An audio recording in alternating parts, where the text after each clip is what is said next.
Fala galera, como é que vocês estão? Espero que vocês estejam bem. Tio lá na área, continuamos online. Meu povo, hoje a gente vai ver aquele assunto que ficou faltando para fechar esse primeiro momento de Grécia Clássica. Na verdade, para começar mesmo a fechar a Grécia Clássica, né, a gente vai ter dois temas finais. E o tema de hoje é as famosas guerras médicas que a gente já estava falando em aulas anteriores e comentou também em alguns encontros. Aquele confronto entre gregos e persas. Depois a gente vai ter um confronto de gregos contra gregos e aí a gente vai para o último período, que é o helenístico, finalizando aí Grécia. Aí a gente volta para falar um pouco de cultura, filosofia, mitologia, o pessoal que gosta de mitologia grega, para encerrar e ir direto para Roma. Beleza? Então hoje a gente fica com a historinha que tinha sido deixado para ser falado na aula anterior, que são as guerras médicas. Então hoje a gente vai falar de algumas das batalhas mais conhecidas da história da humanidade, meu povo. Vamos lá, vamos ver algumas dessas histórias. Então pega o seu material, pega o seu caderno, vai anotando aí, que hoje a gente vai falar de algumas historinhas aí das batalhas lá da Grécia Antiga. Hoje a gente vai falar um pouquinho sobre guerras médicas. Vamos lá. Ah, sim, tinha esquecido. Roda a vinheta.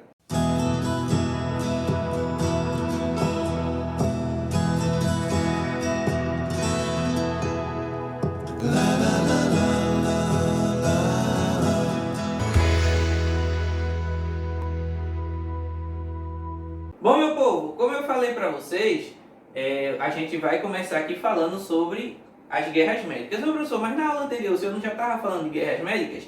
Até estava, mas na verdade, aquilo é uma introdução à própria guerra médica. Porque o que é que acontece? Na aula anterior, a gente viu que os gregos eles tinham colonizado algumas áreas ali na Ásia Menor. A gente já viu regiões da Grécia.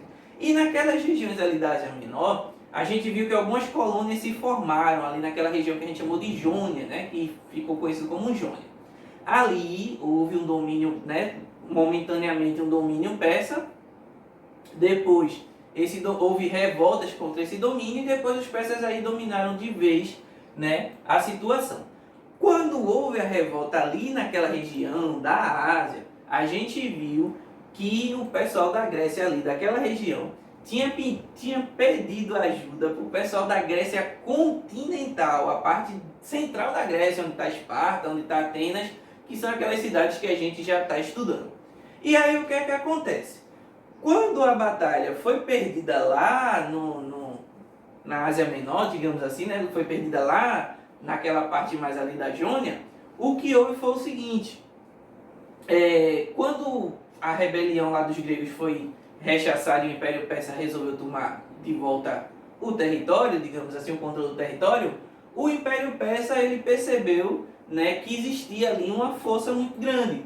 E aí, com o intuito de manter o controle ali da região, das rotas de comércio, e principalmente com o intuito de se vingar, olha só, né, de dar uma lição àqueles gregos lá do continente que vieram ajudar nos confrontos aqui, o imperador persa resolveu juntar um baita de um exército e mandou esse exército vir para a Grécia, né, para ir punir os gregos e também expandir o seu território. Então o imperador persa manda a galera aqui, né, para a Grécia, e aí vai começar realmente a batalha que a gente chama de batalhas, alguns chamam de batalhas de grego e persa, né, que é mais fácil, mas a maioria chama de guerras médicas, também já foi explicado por quê. E aí o que é que ocorre? Vamos começar, vamos contar uma historinha hoje, né? Vamos contar a historinha das guerras médicas. O que aconteceu foi o seguinte: o imperador persa mandou o seu exército, né, parte do seu exército, para a região para punir principalmente a cidade de Atenas a princípio, que foi a que ajudou bastante, né, e algumas outras cidades menores. E aí quando eles chegaram aqui, eles conseguiram já conquistar e destruir, vencer algumas cidades mais fracas. Porém, o general que foi mandado para a Grécia, né, ele acabou tendo algumas dificuldades aí e acabou não terminando aí de vencer a batalha, digamos assim.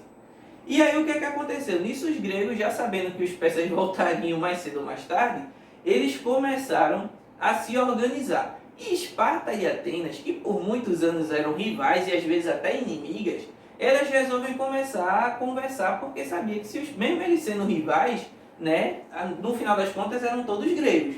E se os persas viessem e dominassem todo mundo, seria ruim para todo mundo. Então é melhor se juntar contra um inimigo do que ficar brigando por besteira, digamos assim. Mas aí vamos lá. Aí o que é que acontece? Quando passou-se um tempo depois dessa primeira tentativa, finalmente chegou aí as tropas persas com tudo. E aí quando as tropas persas chegaram com tudo, né, a região ali da Grécia, principalmente no intuito de derrotar Atenas, os atenienses e outros guerreiros gregos, eles, mesmo sendo a minoria, conseguiram fazer uma grande resistência aos persas. O que é que acontece? Os persas, eles provavelmente começaram as batalhas muito com armas à distância, principalmente com arco e flecha. E isso fez com que os atenienses e os gregos de maneira geral, né, na frente de batalha, eles começassem a se agrupar mais para poder se proteger, principalmente das flechas. Então isso já tirou um pouco da mobilidade. Mas o que é que acontece? Os gregos resolveram fazer uma formação em forma de retângulo, como se fosse um grande muro de homens, lanças e escudos. E essa galera, ela foi caminhando, a batalha antiga, hoje, nos dias de hoje, a batalha ela se desenrola com mais mobilidade, né? Por cima, por baixo, pelos lados. Mas naquela época era muito comum o confronto entre os exércitos ser frente a frente, né? Frente a frente, como você vê nos filmes de batalhas antigas, que a galera vai doida correndo, gritando com espada e escudo e vai de frente pro outro e bate e todo mundo acaba se matando lá na guerra, né? Então antigamente a guerra era meio aquela ali de frente a frente. E aí os gregos eles fizeram uma estratégia muito interessante, foi o seguinte: eles organizaram a famosa falange grega. O que é que acontecia? O ópla, que era esse soldado, o soldado grego, né, sempre com seu elmo, seu escudo, né, sua armadura, sua couraça, sua lança, eles formavam uma estrutura que era o seguinte: faziam fileiras de homem, formando exatamente um retângulo, né, uma frente. E aí esses homens normalmente tinham uma espada, um escudo grandão e uma lança. E uma lança, por sinal, bem grandona. Aí o que é que aconteceram? Eles se emparelhavam lado a lado, com os escudos fazendo a proteção, fazia literalmente uma muralha de escudos. As lanças ficavam lá na frente, justamente para, né, poder ferir o adversário a média distância. Atrás, a galera que estava também com seus escudos e suas lanças deixavam a lança um pouco mais para cima, porque caso alguém viesse com um cavalo tentar passar por cima dos primeiros que estavam aqui, alguém tentasse com um cavalo passar por cima com tudo, seria ferido pela lança que estava meio diagonal. E os de trás vinham mantendo posição, porque se alguém caísse, né, alguém caísse ou morresse, o outro já assumia o lugar e mantinha ali aquela barreira. E com essa estrutura, né, bem fechadinha, bem organizadinha, os gregos foram avançando, eles começaram tentando cercar os persas, né? E aí os persas vieram de barco, né, para a região, esqueci de dizer isso, chegaram de barco na região. E aí eles chegaram lá, desembarcaram uma tropa gigantesca, e aí quando encontraram os gregos tentaram cercar, né, e foram aí comprimindo os persas até onde eles desembarcaram. Então os persas, quando iam bater de frente, era difícil, porque não dava para chegar perto por causa das lanças, as flechas eram defendidas, e quando chegasse mais perto, perdia na espada. Os gregos normalmente defendiam uns aos outros com seus escudos. Então isso tudo aí fez uma barreira intransponível, e os persas, que eram bem poderosos, né, por causa de uma estratégia de batalha, né, militar, acabaram perdendo esse primeiro confronto. Depois durante a batalha, digamos assim, o comandante dos gregos, a maior parte desses gregos aí ligado a Atenas, a cidade de Atenas, mandou um carinha chamado Fidípides para pedir ajuda lá para a galera de Esparta, né, que é a cidade guerreira, ou a outra grande força da Grécia. Eu vim ajudar aqui porque é vitória na certa se vocês vierem. Aí os espartanos: não, a gente vai, beleza. Só que o que aconteceu? Estava num período de comemorações religiosas, aí os espartanos acabaram não indo, sobrou para os atenienses mesmo se virar nos 30. Mas se viraram. A batalha foi complicada, foi difícil, mas com essa formaçãozinha de batalha aqui, defesa e lança à distância, eles conseguiram ir empurrando aos pouquinhos os persas, até que os persas tiveram que fugir mesmo, não deu, voltaram para os seus barcos e fugiram, tendo aí a vitória depois de alguns confrontos para os gregos. Alguns acreditam que morreu por volta de 200 gregos contra quase 6.000 mortos do lado dos persas. Veja só que diferença. realmente fez muita diferença aí o uso dessa formação. Eita, professor, por que o lado de lá também não fez essa estratégia? Porque eles tinham sua própria estratégia de batalha. Quando lideram com essa estratégia aqui, eles acabaram perdendo. Mas, rapaz, os atenienses ficaram tão felizes com essa vitória, que pegaram o Fidípides, né? E disse assim, Fidípides, o comandante chamou ele e disse assim, vai lá correndo, isso depois da batalha, vai lá correndo em Atenas, tá? E diz lá que a gente venceu, vai correndo até lá, homem, diz que a gente venceu, só que era 40, mais ou menos 40 quilômetros de distância, né? Uma distância razoavelmente grande, e o cara já tinha vindo de uma batalha, e já tinha corrido em outros momentos. Ah, deixa eu dizer uma coisa pra você, sabe como era o nome da região onde ocorreu essa batalha? O nome dessa região era Maratona. Ô professor, Maratona? Maratona não é o nome de uma corrida, né? É, você sabe por que a corrida tem esse nome, maratona, né? Uma corrida de longa distância tem esse nome? Por causa dessa batalha. Quando os gregos ganharam, mandaram Fidípedes ir correndo até Atenas para dizer que tinha sido vitoriosa a batalha, para os gregos poderem comemorar. E essa distância de quase 40 quilômetros que Fidípedes saiu correndo de Maratona até Atenas, acabou sendo aí a homenagem. Então é a Batalha de Maratona, na qual, assim que os gregos venceram, Fidípides saiu correndo para avisar, saiu de Maratona para Atenas para avisar que os gregos tinham ganho. E aí o interessante é que quando Fidípides, né, foi lá, já depois da batalha, correndo para dizer que os atenienses tinham vencido, ele chegou lá, deu a declaração, ele se alegra, a gente venceu. E ele estava tão cansado e alegre ao mesmo tempo que ele acabou morrendo depois que disse a notícia. Olha só que doideira. Ele disse a notícia e morreu. E aí, em homenagem a esse acontecimento, essa competição de corrida hoje tem o nome de maratona. Olha aí, para você que não sabia, mais uma herança grega para a gente falar. Ficou por isso mesmo? Não ficou por isso mesmo. O que é que aconteceu? Diante dessa derrota, os persas ficaram indignados, obviamente, e mandaram uma tropa ainda maior para a Grécia. Então veio uma tropa ainda maior. O imperador persa fez, eu agora vou botar o terror nesse negócio. E aí, meu povo, não teve outra não. Encheu de gente aí, um exército gigantesco. O rei persa, né, convocou aí um exército enorme mesmo para, vamos se vingar desse negócio. Ah, a título de curiosidade, o rei dos primeiros confrontos que eu falei foi Dário, né? E agora já era um outro imperador, que era Xerxes aí, ele era parente, né? Era filho de um dos imperadores, né? E aí ele, não, vamos voltar, vamos vingar e vamos levar aí o nosso exército com tudo.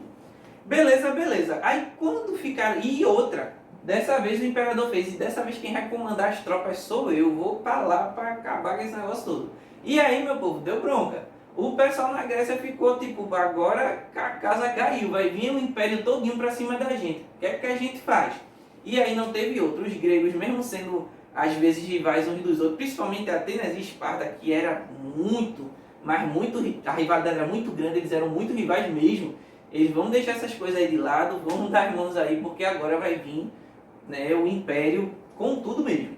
E aí, meu povo, na chegada aí dos primeiros exércitos, digamos, dos persas, né, a estratégia foi o seguinte: vamos tentar segurar esse primeiro avanço até a gente conseguir organizar melhor as tropas. E aí, como é que eu posso dizer, um grande comandante chamado Temístocles, ele fez, olha, eu vou segurar a galera persa numa determinada região, que era em Artemísio, onde teve alguns conflitos, e aí vocês precisam segurar aí a galera aí em uma outra região que chama-se Termópilas, né? Alguns traduzindo seria algo como Portões Quentes, que é uma regiãozinha bem apertadinha, né? Que dá entrada para a Grécia, e se passasse por ali, pronto, chegou na Grécia de maneira geral. Era um dos melhores locais para desembarcar e passar, era uma região chamada Termópila. Aí o que é que acontece? Quando as notícias foram se espalhando, os espartanos, que eram o povo guerreiro, finalmente, né, enquanto Atenas se responsabilizou pela primeira batalha, agora foram os espartanos. Foi o seguinte: vamos lá, nessa primeira batalha, deixa com a gente, que a gente segura as pontas enquanto as coisas se organizam. E aí um rei espartano, né, um comandante espartano e rei também, muito conhecido, chamado Leônidas, organizou suas tropas, né, guerreiras, que treinaram a vida toda para isso, foram para a região e eles usaram a seguinte estratégia. pegaram a região e observaram a região mais estreita que tinha, lembrando que a região grega é uma região alta, com muitas montanhas, altamente montanhosa, né? Então ele foi para uma região específica, próxima, obviamente, de onde vinham os persas queriam passar por uma determinada região, e ele fez, olha, vamos atrair os persas para esse estreitozinho aqui, para uma região bem estreitinha, que era montanha de um lado, montanha do outro. Ele fez, a gente fecha aqui o caminho, porque se for para um campo aberto, para batalhar, a gente é a minoria, vai vir os persas com tudo, contra a gente que é a minoria, vai massacrar. Então vamos fazer o seguinte, a gente vai atrair eles para uma região geograficamente estratégica. Veja a importância aí da questão da geografia, inclusive para as questões militares. E aí trouxeram eles atraíram os persas para uma região bem estreitinha. E ali eles fecharam essa região, digamos assim.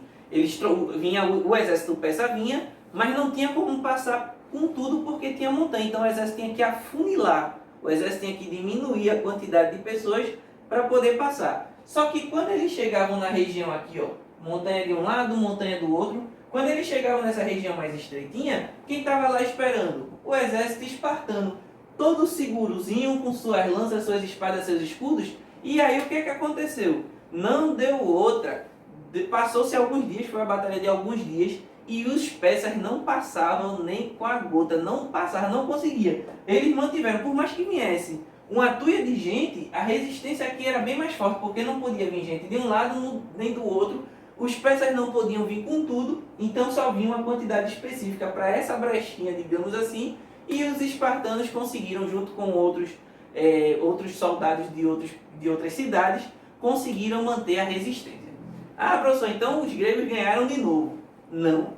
No meio dessa guerra houve um traidor entre os gregos. E esse traidor, ele mostrou um caminho que dava para fazer a volta. Olha só, dava para fazer a volta e aí pegou os gregos desprevenidos. E aí o que é que acontece? O comandante Leônidas, né, que estava junto com as suas tropas, ele pediu para que o restante do exército voltasse, né, para que não morresse ali na emboscada, e ele ficou só com alguns homens. Alguns dizem que 300 homens só ficaram, justamente junto com o rei, né, junto com o comandante Leônidas, ficaram para lutar contra o exército persa todo, e na verdade não para lutar contra o exército persa todo, mas para morrer tentando segurar aí o avanço, né, para que desse tempo de que os gregos terminassem sua organização. E isso foi certeiro, meu povo. Depois da traição, Leônidas despachou a parte do exército e os poucos homens que ficaram conseguiram atrasar o avanço do exército persa, que precisou de um tempo mais para se organizar, e isso deu tempo para que lá na parte mais interna da Grécia, digamos assim, os gregos se organizassem numa grande aliança poderosíssima. Isso, meu povo, levou a outros conflitos. Esse daqui é justamente o general que eu falei para vocês, o Temístocles. Ele foi quem começou a levantar toda essa galera aí, vamos se juntar, vamos se defender. Eu já estava numa batalha lá, Leônidas segurou as pontas na outra batalha do lado de cá, e agora chegou a hora da gente se juntar. E aí ele teve uma retirada estratégica, né, para a famosa região de Salamina. Ele fez, vamos para a região ali específica, e o pessoal, quando for para lá, a gente vence eles lá. Então, esses aqui são os famosos barcos tirrenos. São barcos muito velozes, muito ágeis, e que os gregos usaram para lutar contra os persas. Quando os persas resolveram ir, né, de barco para uma outra região para poder facilitar o acesso, inclusive eles já tinham evacuado a própria Atenas, né, para evitar alguns problemas. Os persas já estavam chegando na região, eles atraíram para essa região aqui, e aí os persas que tinham muitos barcos, muita gente e tal, acabou perdendo a mobilidade. E aí, se aproveitando das mobilidades do seu barco, com a menor quantidade de pessoas, utilizando da velocidade, né, o pessoal da Grécia venceu os conflitos ali, dando uma caída geral no exército persa. E aí, meu povo, não teve outra. Dado mais uma derrota, a galera acabou partindo para outras regiões. Eu trouxe aqui imagens de outras regiões, né? E aí teve os confrontos finais entre os persas e os gregos, os persas já abalados depois de tantas derrotas, culminando, né, com as batalhas de Plateia, né, e Micales, onde chega-se finalmente, né, o exército grego. Veja a sequência. Primeiro a gente impede os persas de entrar, Termópilas.